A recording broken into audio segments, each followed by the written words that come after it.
Hai, perkenalkan nama saya Nisa Megiantari. Di sini saya berada di Gereja Siloam, Palembang. Nah, sekarang kita akan jelajahi Gereja Siloam yang merupakan bangunan bersejarah pada masa kolonial yang berada di Palembang. Di sini selain menjelajahi Gereja Siloam, saya juga akan menyampaikan beberapa info tentang sejarah dari Gereja Siloam itu sendiri. Selamat menonton.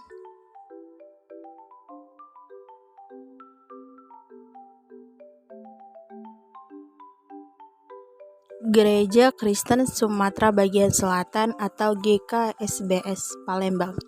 Siloam pertama kali berdiri di Palembang pada tahun 1933 oleh Belanda.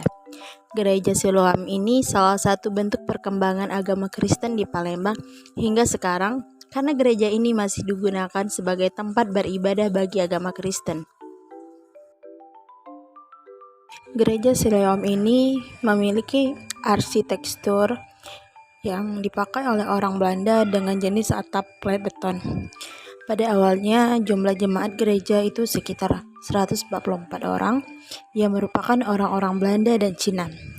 Selanjutnya jumlah ini semakin bertambah dengan adanya transmigrasi dari Jawa pada tahun 1938. Gereja Siloam sering berganti nama. Pada awalnya yang berdiri pada tahun 1933 mereka menggunakan nama Belanda yaitu Gereja Reformed. Sekitar tahun 1935 di bagian depan gereja belum terdapat prasasti lambang salib dan juga nama Siloam karena memang masih nama Belanda. Tetapi bangunan ini dari awal memang sudah berwarna putih. Sekitar tahun 1938, gereja berganti nama menjadi Gereja Kristen Jawa atau GKJ.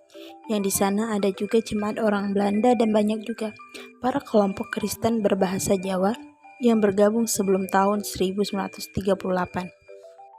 Pada tahun 1942, orang Belanda kalah dan mulai meninggalkan kota Palembang. Pada tanggal 25 November 1956, Gereja Siloam didewasakan atau dimendirikan menjadi Gereja Kristen Jawa di Palembang dengan jumlah 25 kepala keluarga, tetapi banyak orang yang tidak setuju dengan nama Gereja Kristen Jawa karena dianggap minoritas.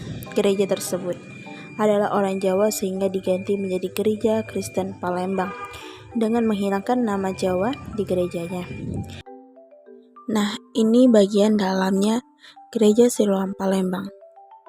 Gereja Siloam ini terletak di Jalan Hang Tuah nomor 23, Talang Semut, Kecamatan Bukit Kecil.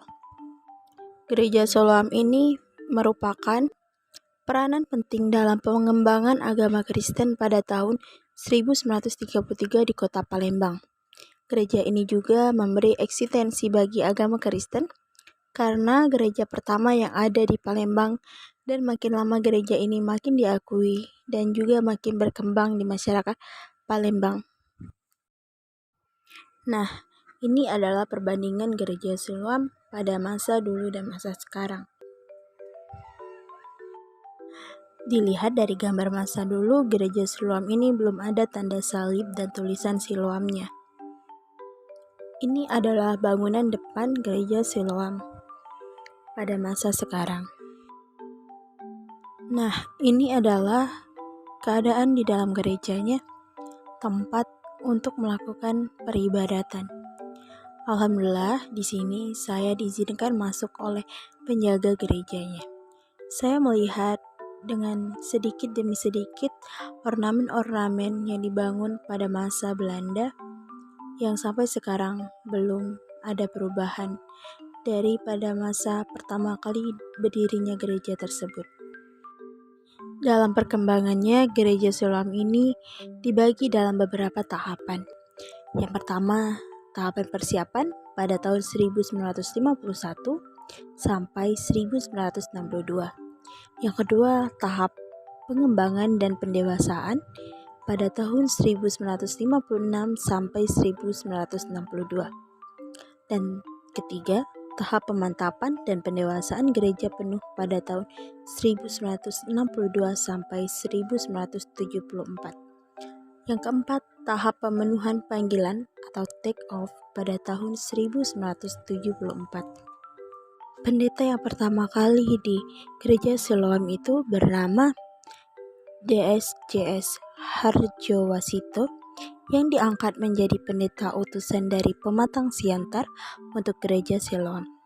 Pada tahun 1935, gereja ini disewa oleh pihak HKBP sehingga umat Kristen jika ingin beribadah harus meminta izin terlebih dahulu. Nah, ini adalah tampak dari samping kiri gereja Siloam tersebut, di mana ornamennya masih asli pada zaman Belanda.